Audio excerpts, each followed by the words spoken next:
आज म बिहानै उठेँ होइन, अनि यसो फ्रेस भएर मोबाइल हेर्दाखेरि के आएको रहेछ भन्दाखेरि केपी शर्मा ओलीको नयाँ पोस्ट आएको रहेछ। लु के चाहिँ रहेछ भनेर सुरुमा पढेको भ्रममा नपरौँ अरे। अब हामी भ्रममा पर्ने होइन, भ्रममा पर्नुहुन्न है। के भन्दैछ भन्दाखेरि भाद्र 23 गते गोली चलाउन उहाँले आदेश दिएको होइन।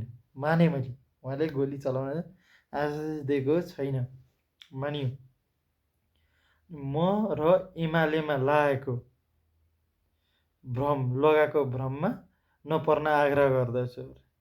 लु हामी त्यो भ्रममा पनि परेनौँ, कोही पनि भ्रममा नपर्ने नि। फेरि यहाँ भ्रम छरिँदैछ एमाले विरुद्ध, भ्रममा पर्ने होइन कोही पनि, बुझ्नुभयो नि। तर मलाई एउटा प्रश्न सोध्नु छ है, प्रधानमन्त्री त्यो गोली चलेकोलाई को थियो होला त? केपी शर्मा ओली होइन? खोइ त जवाफदेही खोइ अलग अलगै माल फुकेर बसेछन् यार बुढाले त। राम राम राम, हामी त के पुरा भ्रममा परिरहेको छौँ। उहाँ त एकदम सफा व्यक्तित्व जस्तो लागि, के अरे सफा व्यक्तित्वलाई हामीले नराम्रो सोच्नु। हामी जनता उल्लु हो नि, भेडा हो हामी भ्रममा परिरहेको छौँ एमाले विरुद्ध। कहिले उखान टुक्का हान्नुभन्दा आएन। एकाउन्टेबिलिटी खोइ, जवाबदेही खोइ। प्रधानमन्त्री भएको पात्र त्यस्तो हो, कमेडियन हो प्रधानमन्त्री भएको मान्छे।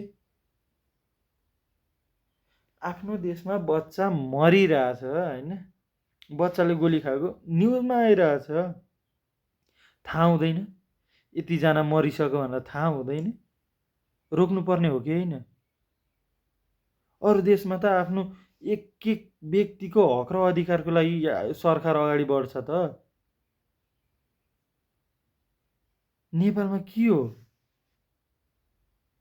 फेरि हाम्रो यो भेडाहरूलाई पनि भन्न चाहन्छु,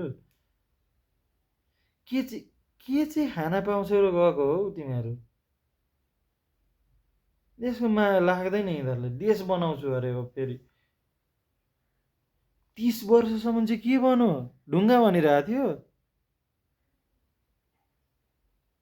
सोच्न सक्ने क्षमता छैन कोहीसित।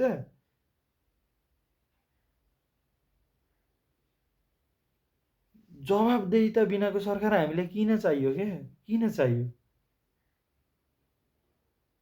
जब मलाई मेरै देशमा असुरक्षित छु, त्यो पनि सरकारसित असुरक्षित छु भनिसकेपछि मनमा भएपछि हामीलाई किन त्यस्तो सरकार चाहियो क्या? जनता हो नि त राजा, जनता हो राजा। जनताले जे चाह्यो त्यही हुन्छ। नेताको चाट्न जानुपर्ने जनताले? त्यो जति पनि नेताको चाट्न गर्छन् यिनीहरू सब झोले नै हुन्। गाली गर्लान् मलाई गाउँको कोले गाली गर्ला, गरून्, झोले नै हो तिमीहरू। मासु भात रक्सी र पदको लालचमा बिग्ने झोलेहरू। देशको बारेमा त केही नसोच। छोराछोरी पछि विदेश जान्छन्, आफू एक्लै यहाँ बसेपछि थाहा हुन्छ।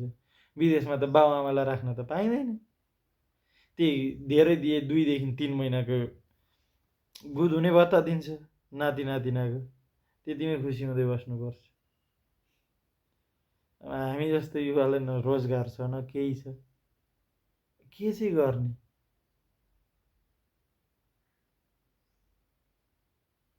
मलाई त यो जवाबदेहिता भएको सरकार अबदेखि चाहिँदैन। म त सोच बदलिन्छु, भोट बदलिन्छु। अब तपाईँहरूको विचार अरू सब, तपाईँहरू पनि सोच बदलिनुहोस्, भोट बदलिनुहोस्, तब मात्रै देश चेन्ज हुन्छ। यदि चेन्ज भएन भने हामीसित नै पावर छ तिनीहरूलाई हटाउने, अरूसित त छैन। त्यसैले आफ्नो सोच बदल्यौँ अनि मात्रै भोट बदल्यौँ, त्यसपछि देश बदलिन्छ। जय नेपाल।